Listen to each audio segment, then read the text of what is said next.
Okay, this is the last specifically Big Mom related video. I still got other Totland videos I'm going to do in regards to going over all of the different islands and then going over some of the different children, her different children who are kind of major players throughout the setup, simply because of the fact that they are technically princes and princesses since they are Big Mom's children and she is a queen, but a lot of them also hold positions as ministers on the different islands. So, Big Mom. So this is going to be going over Big Mom from just after the end of Totland to like the Reverie arc all the way through to the end, for as far as we are aware of Big Mom at this point in time. If we get more information during the cover story for that seems to be taking place in Wano, that might get added in at some other point in time, but for now this is what we have. So starting with the Reverie in regards to Big Mom, her and her crew aren't particularly all that involved during the Reverie arc, because it's not like they're at Reverie, because even though they are by a technicality a kingdom or a queendom, considering she is a queen, and she is the ruler of it, they're not recognized by the world government as like an actual country, and they're not part of the world government, obviously, because it's, you know, ruled by a pirate. Although admittedly Dressrosa was also the same way in the fact that it was ruled by a pirate, but that pirate was Doflamingo and a warlord and associated with the world government. So, you know, there's a bit of a double-edged sword, you know, hypocrisy thing going on there. Also, Big Mom and Doflamingo both like pink. Random thing. But basically what we see for Big Mom is that after trying to chase down the Straw Hats, it doesn't go well, so her and her crew return to Whole Cake Island, where she ends up reading in the newspaper about what Morgans wrote about, like, what happened at the wedding and everything like that, and claiming that Luffy had defeated her and everything. And she, you know, she swore revenge both on Morgans and on Luffy. And then she's like, okay, here's what we're going to do. She calls Kaido. She calls Kaido on the Denden Mushi that they have. I mean, like, they have Denden Mushi all over Totland, but she specifically calls Kaido on, like, her personal Denden Mushi. Calls Kaido all the way in Wano and tells him that Luffy's headed his way. And that, she's like, I want my revenge on him. I claim him. And he's like, no, you can't do that, you sea cow, and everything like that, all the different insults he throws at her. And she's like, Kaido, remember, you owe me a great debt. And I'm calling in that debt now. And he's just like, grumble, grumble, grumble, angry, angry, angry dragon, angry dragonfish, angry drunk dragonfish, Oni, whatever other things all apply to Kaido in that setup. And so he's angry about that. And of course the world government is just like, oh my god, two emperors contacted each other. Which, I mean, given the fact of how long both Kaido and Big Mom have probably been Yonko, and at this point in time they're the only, you know, they're the two oldest Yonko, because Shanks is quite a bit younger than both of them, and Whitebeard's dead. And Blackbeard's just like a year older than Shanks. You know, considering how long they'd been Yonko, it's not surprising that they would have the ability to contact each other. It's just that this is like the first time that they've really had a need to.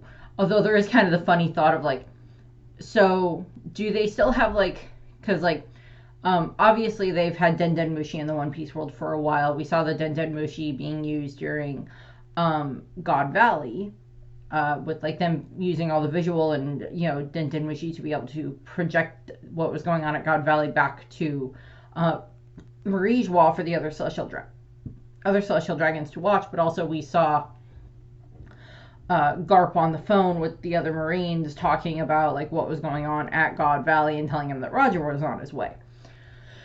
So Denden Mushi have been around for a while, and I just kind of have like this funny idea that like Big Mom and Kaido still have like the same Denden Mushi numbers that they had 39 years ago back when they were on Rox's crew. That like maybe Rox had like splurged or something and was like, okay, we're all gonna get the family plan on the Denden Mushi, and we're all gonna keep the Denden Mushi with us, okay? because we're gonna have to be able to contact each other, okay? It's like, all of them are just like, okay, fine, whatever. And they all keep the Dendenmushi. And maybe Whitebeard had still kept his just out of like sentimental reasons or something like that. It's just like, it was like the only thing that Rox ever bought for us. So it's like, he has it. Maybe Gloriosa still has hers. Whatever the case may have been. And they're like, so they kept all the same Dendenmushi numbers even, almost 40 years later. And that's how Big Mom was able to contact Kaido. He just transferred his Dendenmushi number to his new Dendenmushi that he has on Wano. I just find that as like a funny idea. But so she's like, okay, we're going to Wano, and what happens is, we get into the Wano arc itself, and, the Straw Hats have managed to arrive at Wano and everything. And they've been there for, like, a short bit of time at this point in time. Luffy's already in, like, the Udon prison, or the Udon prison. He's already there. And what happens is Big Mom and her crew are making their way to Wano. And they get to the base of Wano where they're, where the waterfalls are. And they're like, okay, well, we're going to have to be able to get up the waterfall.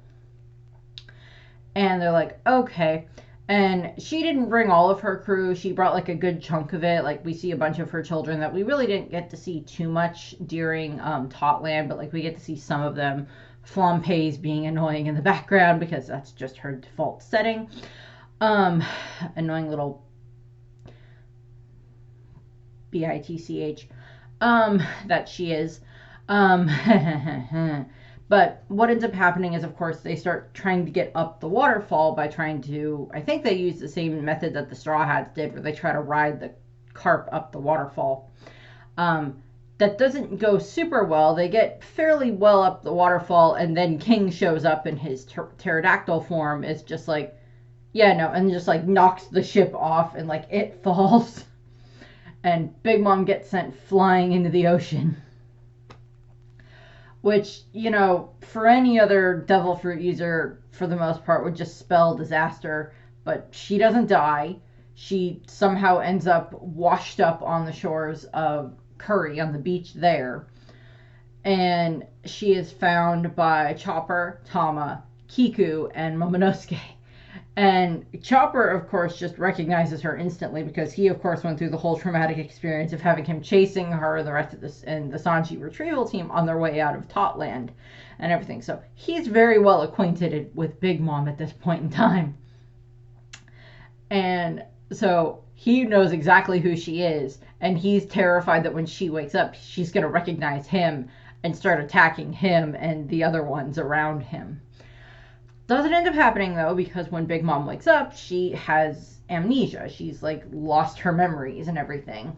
Now, admittedly, she still has Napoleon on her head, but Napoleon is just kind of, like, he's awake, and he still has all of his memories, but he's just like, well, I mean, Big Mom's Mama's not telling me to attack them, so I can't really do that type of a thing, and I don't know where Prometheus ended up at this point in time. We don't see Prometheus during this whole setup. During the whole time before she gets her memories back, we don't see Prometheus, and we don't see Prometheus again until later on when she's like on Onigashima. So I don't know what happened to Prometheus during that time frame. And of course, Zeus is with Nami at this point in time, and Hera doesn't exist yet. And hi, Brenda, what you doing? I was trying to look out the window. Yeah, I know. You're cute. You're a cute girl. And so what ends up happening is, since she has amnesia, Chopper kind of decides to take advantage of this, because he's like, okay, Luffy's trapped in Udon prison, and I don't know how to get him out. And the other ones are all being undercover. Nami's helping, Shinobu with spying. Sanji's in the city trying to gather information while running his soba stand. Zoro's technically not allowed to go into the city because he's a wanted man, but he's drunk, but he's Zoro. Frankie, they're all off doing all these different things that they're supposed to do in order to try to gather information for, going after Kaido. So they can, plan their raid on Onigashima and everything like that. And so it's just kind of Chopper, Tama, Kiku, and Momonosuke that are all there. And Big Mom wakes up and she's just like, what happened? Who am I? Basically, whole concept there. She's Gilderoy Lockhart. She has no memories of anything. And Chopper kind of decides to take advantage of this on top of Kiku and Tama don't really have a reason to be terrified of Big Mom yet because they haven't really seen what she's capable of. Also, she's not really being mean to them. And so they take her to Okobore town where Suru ends up giving Big Mom some Oshiruko, which she really, really likes. And then they end up giving her this, new kind of, little bit of like a hairdo makeover type of a thing. And they tell her, and Chopper tells her that her name is O-Lin instead of, Lin instead of Big Mom. And so he's like, okay, this might work because like she's being very nice and friendly to Suru and to Kiku and to Tama and even to Momonosuke. Although Momonosuke, Big Mom and Momonosuke, even though they're like all together during this whole time frame, don't necessarily really interact with each other that much. But one of them ends up coming up with the idea of like, well, why don't we have her help us get to Udon and get Luffy? And they're like, okay. And they end up telling her that there's more food in Udon, that there's, Oshiruko in Udon. And she's like, okay. And she's very eager to go there. And like, it's also like just Tama being adorable and asking for help. And of course, Tama's, dongos don't work on Big Mom because they don't work on normal humans. They work on the smiles and they work on animals, but that's a different concept. And so we have this time frame where it's, she basically kind of coerces / beats one of the giant crocodile things, one of the Wani, into helping them and being their ride.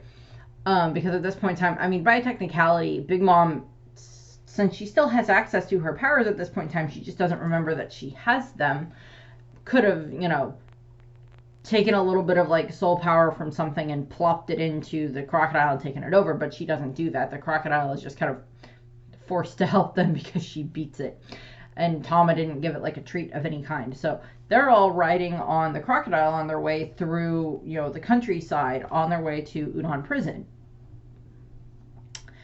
And, Big Mom and Tama are like talking and like Kiku and such are talking and having a nice time. And Chopper is just like on the moment of having like an existential crisis panic attack while all of this is going on. But he's just like, oh my God, if she gets too hungry, she's going to eat me because I'm the closest thing here that looks like food. And she's going to do all this other stuff. And if she remembers anything about who I am, we are so dead type of thing. Chopper is just like on this like hair thin line of just like, oh God, like on the knife's edge the entire time that they are on their way to Udon prison. But like Tama and Big Mom are just talking happily and talking about Oshiruko and everything like that. And saying, oh yeah, there should be more Oshiruko once we get to Udon prison, which technically they are right because Queen has Oshiruko there, but Luffy and Hirogoro end up eating it. So, I mean, by technicality, if they had not eaten all of the Oshiruko that was there, Big Mom wouldn't have gone so crazy because she, of course, in Big Mom's mind at this point in time, she is very much like that bit of the innocent child coming out that just wants to help, that just wants to be nice and be kind type of a thing. And like the people in Okobore town, like she saw that they were very hungry and starving, and even though they were starving, they still gave her a little bit of food, even though they didn't have very much. And the bit of Big Mom that's in there, that's still like that little bit of the child of Lin that just wants to be this nice person, is still there. And that little bit is like shining through right now because she doesn't have any of her other memories. And she wants to get the Oshiruko so that way she can take it back to the village and so she can share it with everyone in the village as opposed to eating it all for herself. So we see that. And she even says so because when they finally get to Udon prison, they break inside and she just ends up destroying the place as she's running around trying to find the Oshiruko. And of course, Queen recognizes exactly who she is And it's just like, Big Mom, what are you doing here? And she's just like, who's Big Mom? And she's just like running all over the place, finds the vat of Oshiburuko, opens it. Like, she's just so happy, and then she opens it, and it's just nothing is in there, and she's just like, and that just makes her angry, and she starts running around again and causing more problems for Queen, which is very useful for Chopper and the others, because then they're trying to get to where Luffy is, and it knocks Kid and Killer out of where they're being, water tortured. Knocks them out of there, so they're okay, somewhat okay. It's Kid and Killer. Are they ever really entirely okay?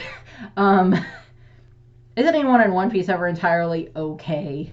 But so that's all going on. And Chopper and Kiku are trying to get to Luffy so that way they can free him and everything. And Kiku, stuff happens and Kawamatsu gets released and everything like that. But what ends up happening is, of course, she finds the pot of Oshiburuko again, and she's like all happy, and then she opens it again, and she's sad again because it's just like, damn it, this was empty. And she's just like so angry, and she's angry at them because she thinks they ate all the Oshiburuko, and then Luffy does the stupid thing, admits that he ate all the Oshiburuko, which then makes her even more angry, and she starts attacking Luffy and Hirogoro inside of the boxing or match pit thing that Queen has built that, because of the explosive collars, Luffy and Hirogoro cannot leave the pit, because if they do, the collars will explode and decapitate them. So what ends up happening is she ends up knocking them out, and Luffy has to use that exact moment where he's actually able to use his Ryuo to rip off the collars off of him and off of Hirogoro. So they end up being okay, thankfully. And she just chases Luffy through the prison mine on like loop, meaning that like all the other areas within the prison are kind of being freed a little bit, and the fact that like all of the gates are being destroyed as Big Mom is just rampaging through. And what ends up happening is Queen gets sick of this, changes into his Brachiosaur form, tries and starts trying to fight her. And she just like clobbers him into the ground, and then at one point he gets knocked up into the sky or something, and then they end up headbutting, and she gets hit in the head hard enough that she passes out. So he's like yelling at everyone to just grab her, wrap her in all the sea prism chains that you can find, and because she's just still knocked out cold at this point in time, so we just see her wrapped up in this like huge amount of the chains, and then they're just like, okay, we're getting out of here, and they give her like this heavy dose of anesthesia and everything like that as well, so that way she's gonna stay asleep hopefully all the way to Onigashima. So that's where they head off to. Luffy and the others stay in the mine, and blah blah blah blah blah. Other stuff happens while they're there. Prison break. Prison break, and Tama makes some new friends. All that happens while they're there, and Queen then takes Big Mom all the way back to Onigashima, informing Kaido of what happened. And Big Mom's there, and she is just not happy about this because now she has all of her memories back. So she remembers why she was coming to Wano in the first place. She remembers how much she hated the Straw Hats and everything like that. And she remembers how much her and Kaido do not get along. Although it would have been interesting to see Kaido interact with the amnesiac form of Big Mom, the O-Lin kind of setup there, mindset. That would have been an interesting setup there for that. So while she's there, first she starts gorging on all of the different sweets and everything like that that were made by all the Beast Pirates in the presence of the All Stars of King, Queen, and Jack. And while she's there, she's talking to King, and she's like, yeah, you're from one of the only races that I don't have represented in Totland. What do you say you join my crew? And it's just like, because we found out that, it's just like Kaido's first mate, King the Wildfire, is some other type of a race that is this very, very rare race. It's like one of the 3 or so that Big Mom does not have represented within Totland, Giants being the other one, and technically Buccaneers later on we learn about. I mean, there is the chance that like Big Mom herself might be a Buccaneer. That's always a possibility, or at least have Buccaneer characteristics in her. Given, stuff that we saw with Kuma and everything like that, but it's not quite the same thing. And also, if she is a Buccaneer, she doesn't know that she's a Buccaneer, because that may have been something that she's just never been tested for that, so she doesn't know.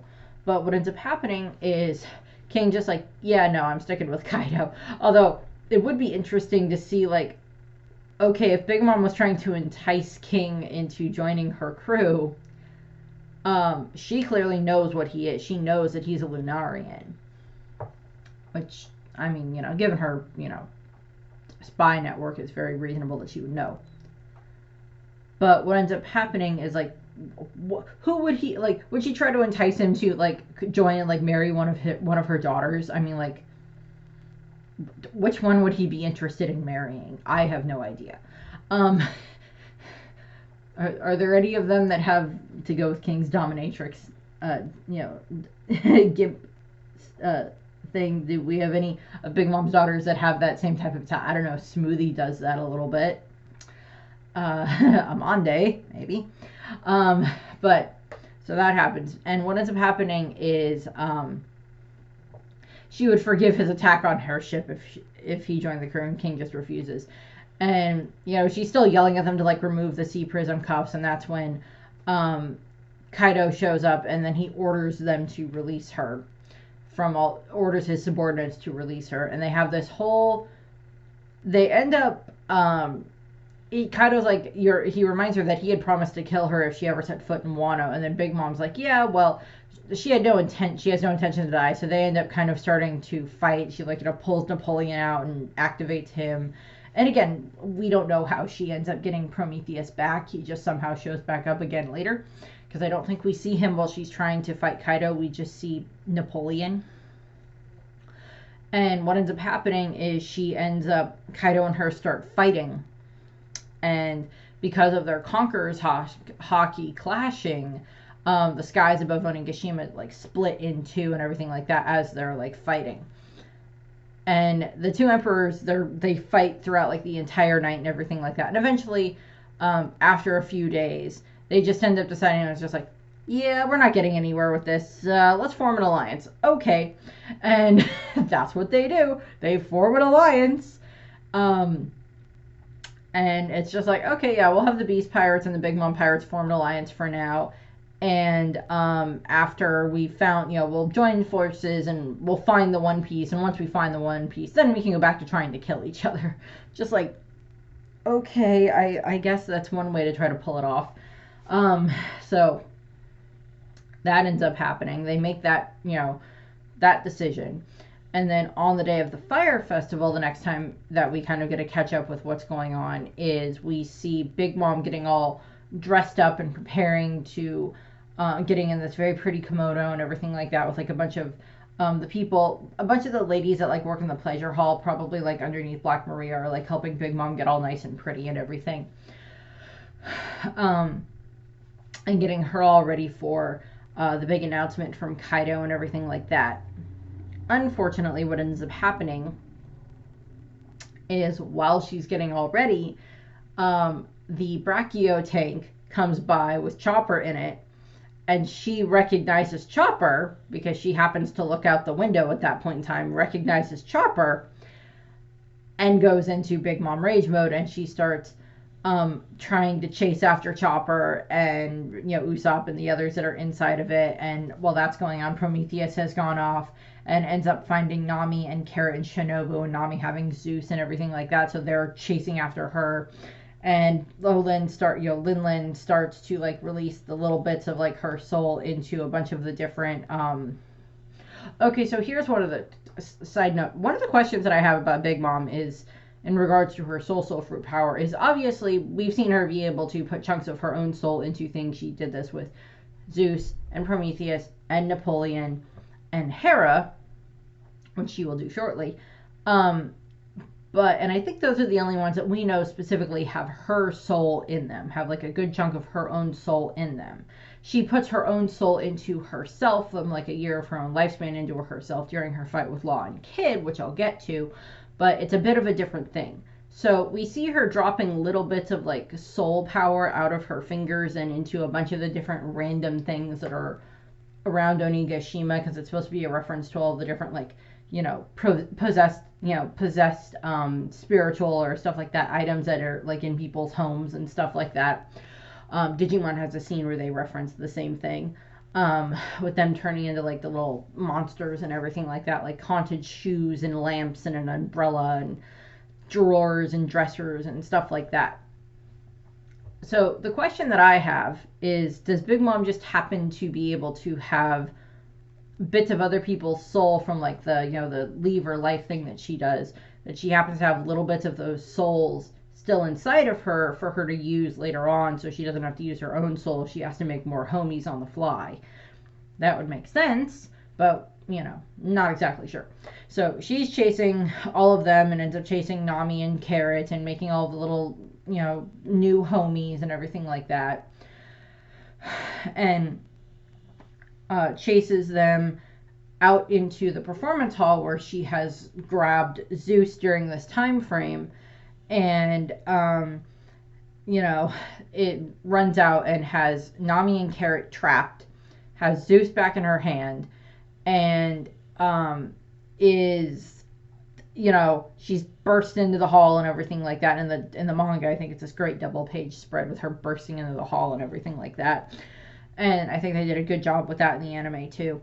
And like she's there and she watches when Kaido announces the new Onigashima project, announces this thing of like, the Beast Pirates and the Big Mom Pirates working together and everything like that. And then, like, as the way of announcing that, he, decapitates Orochi, because he's protesting the plan. Which, I mean, we know that Orochi doesn't die because, you have to decapitate the man like 8 times or whatever in order to actually, kill him. Or at least that specific method of killing him. But I know that like during all of these chapters leading up to like us finding out what the new Onigashima project was and everything like that, I know that there were so many people that were like, well, what do you think it's gonna be? Do you think it's gonna be this? Do you think it's gonna be that? What do you think the setup's gonna be? And a lot of people are like, are Big Mom and Kaido gonna get married? I'm like, well, I don't know what to tell you there. That would have been a very interesting wedding. And like there was whole theories of like, well, Kaido keeps trying to get his son Yamato to show up and everything like that.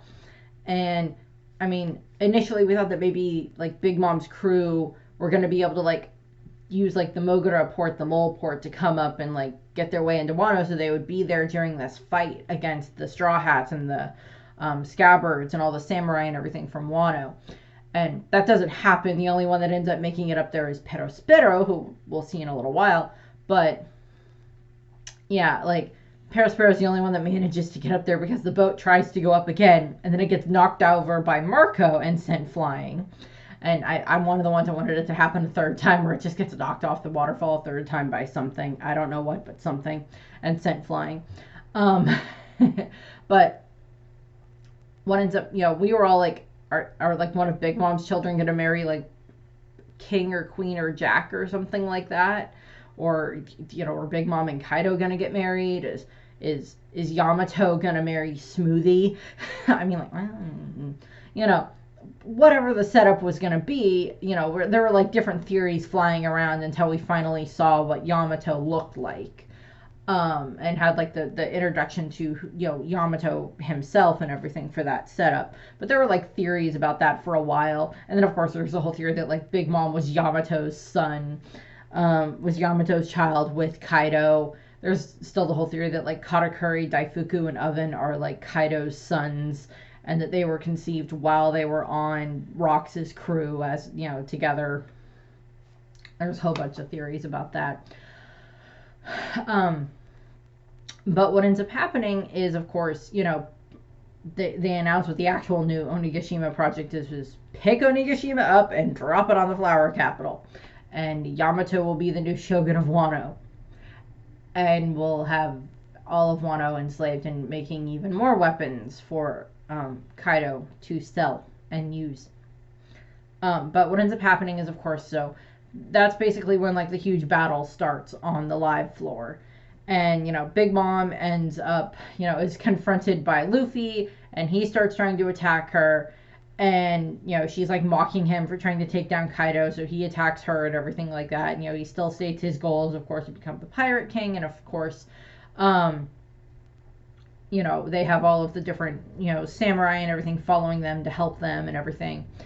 And Luffy is just very angry and ends up, clashing with Big Mom a little bit. It doesn't really turn into a full out battle, but like they kind of clash. And Nami tries to steal Zeus back. Big Mom grabs Zeus from Nami and activates him and prepares to strike her down using Zeus's lightning, threatening to, destroy Zeus if he went easy on her. And so that's when Zeus is like, "Oh my God, I can't do. I'm sorry, Nami," and blah blah blah blah blah.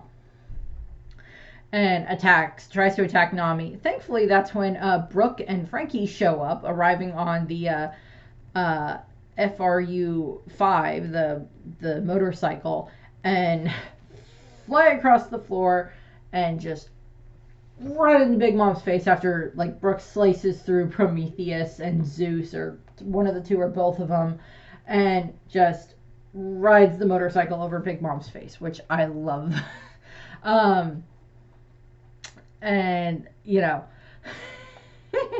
sending her to the floor. During this time frame, of course, Frankie, I think, tries to end up hitting her with like a radical beam, but he has to shift it to one of the numbers, because it's got the brachio tank and everything like that with like Usopp and Chopper inside, so he has to save that. And then like the next kind of funny thing that happens with Big Mom is that Jinbei and Robin work together because Jinbei is able to flip her, and then Robin is able to use her hands to sprout, and in two very long rows that sprout a good ways down through like the live stage out, and they roll Big Mom out and down the stairs and into the courtyard, into like Kaido's front lawn and everything, which is just hilarious when that happens. I love that. That was so funny in the manga, and they did it perfectly in the anime. And send her rolling out and everything like that. And it's like, as this is happening, she's like, "I will get you for this, Jinbei." It's just so funny watching that happen. She ends up landing in the courtyard of the castle, outside, the courtyard outside the castle, where she ends up finding Perospero and Marco. And Marco and Perospero had tried to like convince Marco, just like, "Okay, Mama's here," because they don't know about her trying to make this deal and set up the alliance with Kaido. So Perospero thinks that, oh, Big Mom and Kaido are going to be fighting against each other, so maybe Marco can help me with this because it's like common enemy against Kaido. Big Mom shows up, basically says, "No, it's fine. I agreed to work with Kaido." And Marco's like, Big Mom, Perospero's like, "Okay, fine. So sorry, Marco, we're not a team now." Marco's like, "Yeah, fine, whatever." And then Marco and Big Mom actually have like this conversation where she's like, why are you trying to fight against, Kaido, and why are you trying to help Straw Hat? Whitebeard's dead and everything. And, she calls all of Whitebeard's kids brats and everything. And Marco basically gives her the reply that, Whitebeard wasn't going to stop them if they wanted to try to, even if Whitebeard was alive, he wouldn't stop them from trying to help Luffy and his crew. And, like, Luffy's Ace's brother, so they already have that connection there. And, I mean, Luffy and Whitebeard technically formed an alliance at Marineford when everything was going down. By a technicality. Buggy technically also did that as well, but different concept of that. And so, Marco, Big Mom doesn't really have anything against Marco. I mean, like, he just flies off and flies into the live stage and everything like that. And Big Mom is just bemused. And her and Perospero head into the live stage. And she actually ends up, I believe, goes and starts trying to chase down the Brachio tank, or tries to chase down Chopper and Usopp at some point in time. I don't know if that was just an added filler scene in the anime, but it was cute with them trying to take her down and failing. But like, she eventually makes her way back inside, and like Perospero kind of gets sidetracked by having to deal with he tries to kill Marco, but like Wanda and Carrot show up and fight him in their Sulong forms and everything. And really, eventually, the next thing that happens is that Big Mom manages to make her way up to the top of the Skull Dome. Because like she deals a bit, like she tries to attack Robin and some other stuff, and she requests to Kaido that like we need Nico Robin because she has the ability to read the poneglyphs, and I'm tired of waiting for Pudding to awaken her third eye so she can read the poneglyphs and everything. So that's what's going on there. And while they're up on top of the Skull Dome, this is after Kaido has been fighting against the Minx, after Jack has fought against the Minx, and Kaido's forces and Jack fighting against the the Minx, and then the Scabbards have fought against Kaido for a while, and he beat them down. And while they're talking,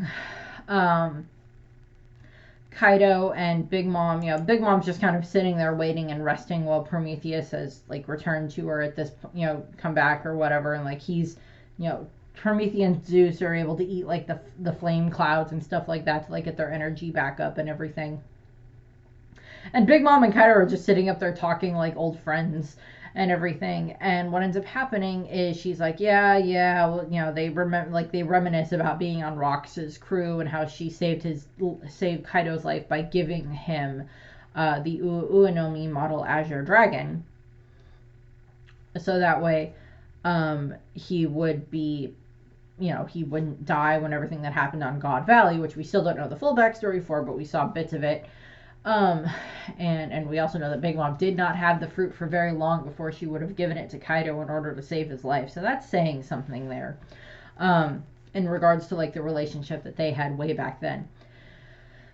And what ends up happening is, of course, that's when, Luffy, Kid, Killer, Law, and Zoro all make their way to the roof and arrive, and they're all ready to fight against Big Mom and Kaido and everything. And she's just like very happy because she's like, ooh, this is gonna be fun. She's like gonna have fun dealing with these brats. And she's shocked when Luffy just like walks right by her and Kaido and goes over to the Scabbards and has Law room them out of there, and then ends up being able, starts, the fight starts, and Luffy does like his big red rock move against the both of them, causing Big Mom and Kaido to both be fairly impressed with that.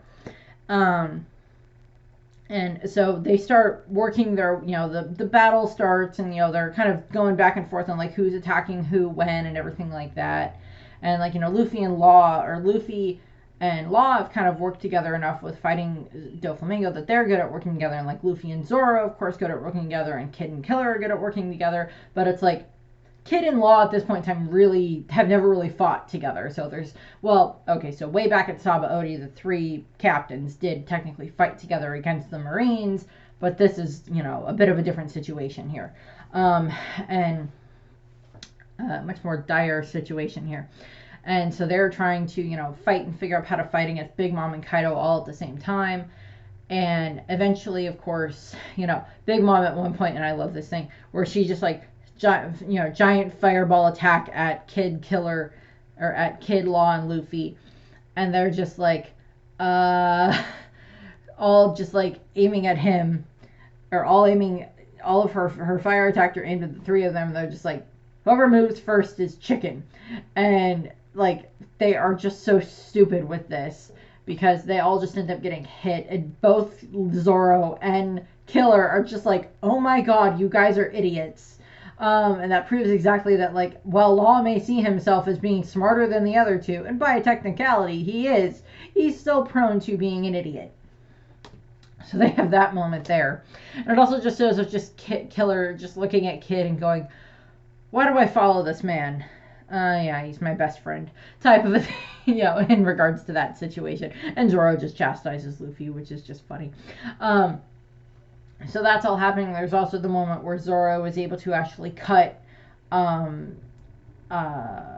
Prometheus up, because he uses like the Foxfire technique from Kinemon to like cut fire. So that kind of causes some problems. And then we have, they're like, okay, we got to get Big Mom and Kaido separated. So what happens is, the next big thing that happens is like, and they've been going back and forth on like attacking Big Mom and attacking Kaido and blah blah blah blah blah, and taking blows and getting attacked by them and everything. And what ends up happening is we finally get to the point where like Kid and Law are like, okay, we got to find a way to get her out of here and separate her from her homies. So, and it's like they kind of have to do this without really communicating very much. And Kid uses his magnetic powers to make a metal box that's just like completely insulated and everything. And Law then uses his power to teleport Zeus into the box, so that way, at the same time that Zoro has sliced up Prometheus, which then allows Killer, and Killer is being chased by Napoleon at this point in time, which then finally allows Kid to use one of his attacks to knock Big Mom off the side of the top of Onigashima and causes her to fall. Now at this point in time, Onigashima is already being lifted up into the air, so Big Mom falls and is falling and falling and falling and screaming for Prometheus and Zeus to help her.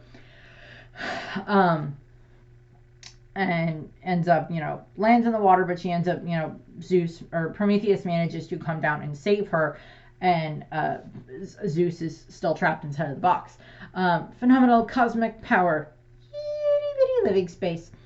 And Big Mom gets caught by Zeus, and he's able to get Napoleon to her again. And because Kaido does something that allows Prometheus and Napoleon to go to Big Mom, and they're able to catch her. And she's just very angry that Zeus has is useless again and has, to a degree, in her opinion, betrayed them again. So Prometheus, because she's like, you were a good boy, she's like, okay, I'll give you a reward. And she's like, Mama, can I have a girlfriend? And what ends up happening is she agrees. She sees there's like this big lightning storm that's going on because of just like all the different things that are going on at that point in time. Lightning has started to appear, and she's just like, okay. And she uses her powers to turn the lightning into her new homie, that is Hera, in order to replace Zeus. And of course, there's so much Greek mythology references going on here. It's just, it's a lot. And what ends up happening is, she uses Hera to blast the side of Onigashima, and then she makes her way inside where she is trying to chase down Kid and Killer. And while she's there running around, she ends up coming across Nami, Usopp, Tama, and Komichio as they are being chased by Page 1. Now, Big Mom recognizes Tama and instantly goes into her mother mode, as Prometheus describes it, which is where she goes into this mode when she's around kids who are like less than 10 years old or something like that. Which we see her go into a similar mode during Totland itself, when she's in the room with all of her youngest children, with Anana and Dulce and Wafers and blah blah blah, all of her younger children. She kind of goes into that mode when she's around them. And we don't know exactly how far back this mode has been a thing, but I would assume she's been in this mode at various points of time when it comes to dealing with her own children as they have all grown up, but also just dealing with other children that would have been around Totland, maybe, in regards to just being around them or something like that. But this doesn't seem to exactly be a new thing. And so Big Mom is just kind of fawning over Tama, because of course Tama still sees O-Lin as an ally. And by technicality, to Tama, Big Mom is an ally. And we see that very well here, because Big Mom actually ends up asking about what happened at Okabore Town, because she's worried, because she has flashes of memory and everything like that of what happened. And she thanks Tama for looking after her and helping her when she had amnesia, and she asks about Okabore Town and Suru and the Oshiruko, and Tama just tells her that Okabore Town had been burned down by the Beast Pirates. And Big Mom becomes just very, very angry about this, because she's just remembering how kind Suru and the other people in the village had been to her, and she just gets very angry about this. And I think what ends up happening is it's either Tama points at Page 1 and says he's the one that did it, or Big Mom has recognized Page 1 as one of Kaido's crew members. Not that it's that hard. and she uses her own version of, you know, the Riwo, and just coats her fist in the hockey and just BAM! Sorry. You're okay. I didn't mean to scare you. Just bashes page 1 into the ground. And he's just basically out of commission for the rest of the story as far as we're concerned, unless we see something in the cover page series. But he's out of commission at this point in time. And what happens is, so he's down. Page 1 is down for the count, majorly down for the count, doesn't get back up again. And she's like, you know, pirates have a code and everything like that. And then that's when she starts trying to take Tama away from Nami and Usopp, because she's like, you don't want to be around them. They're dangerous, because she thinks that, like, Nami and Usopp are going to try to, like, hurt Tama or something like that. Which, you know, from her perspective, you know, they might.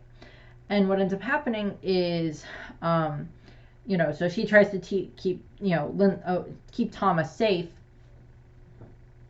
But that's when O-Lin shows up and wants to get revenge for Big Mom attacking page 1. And Nami tries to trick Lin into helping them, and Big Mom's like, no, I'm not helping you, and everything like that. So O-Lin is just like, you know, tries to attack Big Mom, and Big Mom ends up, you know, fighting back. She uses her, you know, has Zeus, Hera, and Prometheus, or not Zeus, Prometheus, Hera, and Napoleon combine to form her maser cannon attack that she fires at. O-Lin uses it to defeat O-Lin at that point in time. Well, Nami and the others are running away. And so that kind of takes down O-Lin for a little while. Nami finishes her off a little bit later, but O-Lin's kind of down for the count for a little while. And which, I mean, given the fact that O-Lin got back up and page 1 didn't, that just already kind of shows you the differences in their power and their strength and such. And so what ends up happening is, while this is all going on and they're running through, Zeus ends up seeing Hera with Big Mom and everything, and Prometheus and all of them talking together. And he tries to go back over, and then he realizes, oh no, that's not good. And then they have the whole scene where where Big Mom has grabbed Zeus and is telling Hera to eat Zeus so she can gain Zeus's power, which she starts to do. And then Nami, feeling bad for Zeus, uses her climb attack to try to, like, amp him up a little bit so he can at least try to fight. And, you know, that doesn't go very well. So what ends up happening is, of course, you know, they think that Zeus got killed by Big Mom and Hera. He didn't. He got incarnated in the climb attack. But, you know, Nami and Usopp are still being chased by Big Mom at this point in time. And what happens is, this is when Kid shows up. And he starts confronting Big Mom. And that allows Nami and her group to be able to get away. And so Big Mom is now being confronted by Kid again. And eventually Law shows up. And, like, they kind of see some of the other stuff that's happening when, like, you know, Momonosuke comes flying through and crashing through his just giant pink dragon and everything like that, with, like, Luffy on his back, and they're just like, okay, that was weird. Big Mom's like, Kaido, why are you pink? And everything. So it's just like all that's happening. And of course, Law shows up during this time frame as well, and ends up you know, Big Mom and Kid did a couple of clashes with, like, him making, like, a giant mechanic bull to attack her, and then, like, using, like, the giant hand to try to attack her as well, with, like, his giant, you know, metal, you know, mishmash hand trying to attack her and everything. And then Law shows up, and they start going back and forth with trying to defeat her. Now, this also coincides when Killer is fighting against Hawkins, so Kid starts getting having, you know, hurt because Hawkins is being hurt or hurting himself, and it gets transferred to Kid, and Big Mom is just kind of, like, taunting Kid over the fact of, like, aw, do you have a migraine, and, like, just taunting him and everything like that, and taunting Law at the same time. And eventually, thanks to Killer defeating Hawkins, you know, Kid's kind of released from that issue, and he's able to start being able to fight again, and he gets the second win, and they're able to keep fighting. And what happens is, of course, during this fight, Kid and Law both use their awakenings for their devil fruits. And Kid uses his power to make, assign Big Mom, whatever polarity, and it sucks in not just all the different random metal weaponry that's on the ground, but stuff from the building itself. The foundations and the walls and everything like that start flying toward Big Mom and are like crushing her. And she's kind of getting crushed under the rubble. Which is a damn good move. I will give that to Kid. That is a damn good move. But it's not enough. Not enough. And she ends up, activating her powers because, kind of like digging her way out. And then there's like all these other beast pirates that are there. And she uses her, life for Oshiruko, in this form. And she they're terrified of her, so their souls start to come out. She grabs their soul pieces and throws them into all the different metal beams and stuff like that were all around her that had crashed into her thanks to Kid. And most normal people, that would have been enough to take care of them. But this is Big Mom, and she is far from normal. She is not a normal people. That is very evident. None of the frickin' Yonko are normal people. That's the point of the series. And, well, Shanks technically is the most normal in the fact that he doesn't have a devil fruit, but still. And what ends up happening is, she activates this, and then she's still so angry at Kid and Law for what they'd managed to do to cause her, this much problems, because she's actually, feeling pain for the first time in quite a while. And what she does is, she's like, okay, I'm tired of this. She during one of the attacks, it had hurt her own arm, and she uses her own life to fix her own arm by turning her own bones in her own arm into homies, having them heal. So she has her arm back, so her own bones are homies, which is just weird. And then she also consumes a year of her own life in order to grow, so that way, because she's just so tired of having to deal with Kid and Law during this time frame. And so she's gone very big at this point in time, and is just fighting against Kid and Law, and they're going back and forth, and Law is able to use his awakening to use the shock villi to skewer her and electrocute her from the inside and cause that damage.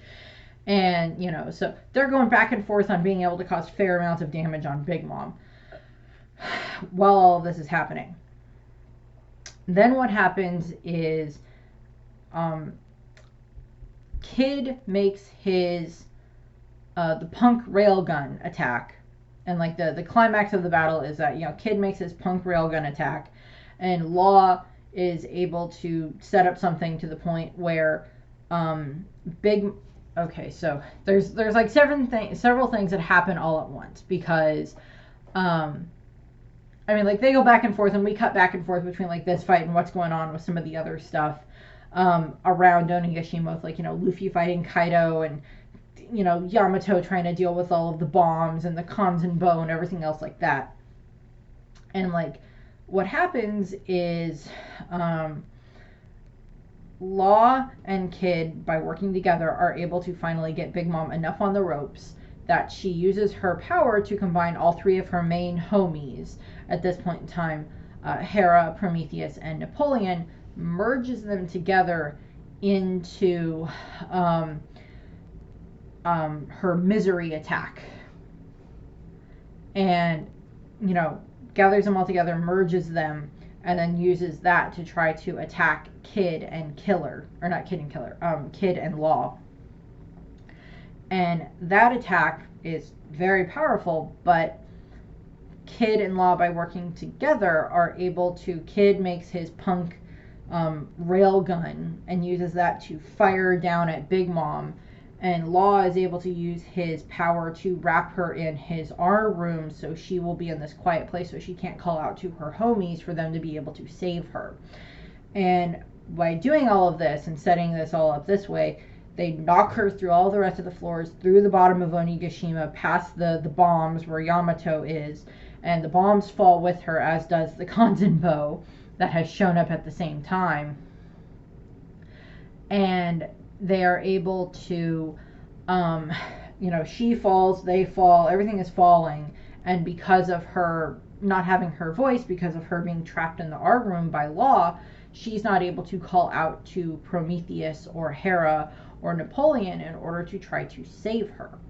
And they can't hear her orders, so they're not able to connect with her that way. And while she's falling, she is just so, she's like cursing Roger, and like, there was supposed to be something here, and just like angry. It's like, you think this will be enough to kill me? And she's just like falling and falling and falling. And supposedly the bombs explode, and that she has to deal with like the Kanzen bow and blah blah blah blah blah. And she falls, and there's not really, she, supposedly she falls into the frickin' volcano. And the volcano that's part of Wano. And since her whereabouts are unknown, everybody is just like, okay, did she die? And like, we have not gotten confirmation one way or the other about whether or not Big Mom is still alive, because the Blackbeard pirates are under the impression that she is dead, because that's why they go to Totland and end up capturing Pudding.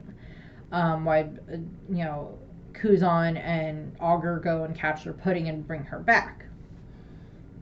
And so that happens, so they're under the impression that she's dead. Pudding, to a degree, is hoping that her mother is not dead, and I think even a lot of the kids are like hoping that Mama is not dead. But because of the fact of like Zeus is still around, and we haven't heard anything for confirmation on one way or the other about like, if Big Mom dies, do her homies instantly all die because they're connected to her, or because they're their own soul segments that they can keep living for however long, or whatever the case may be. We don't know the exact parameters of that.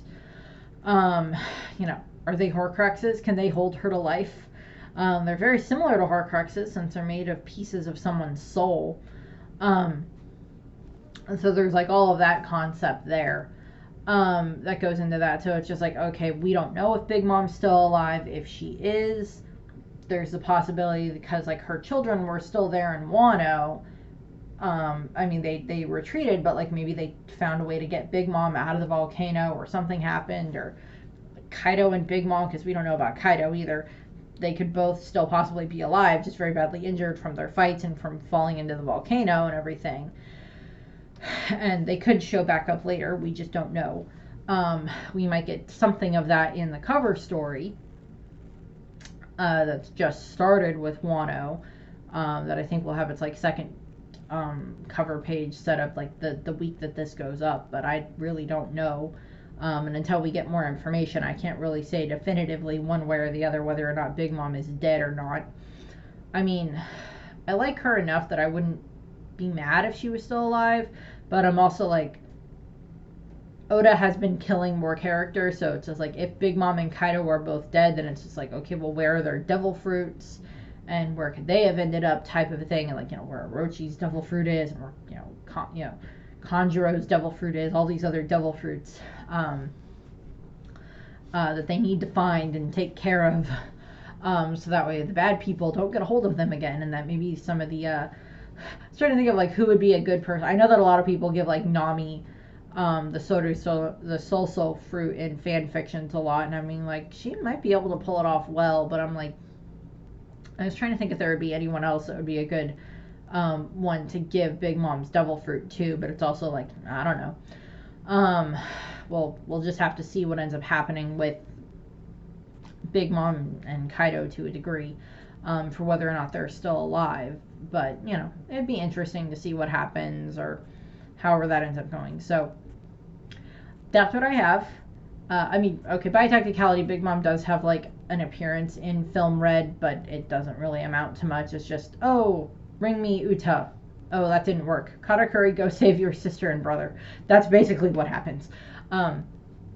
So that's what I have here for Big Mom. That's it for the Big Mom videos. I've got other ones for Totland, but I thank you for watching, and I hope you enjoyed the video, and I hope you have a nice rest of your day. Bye!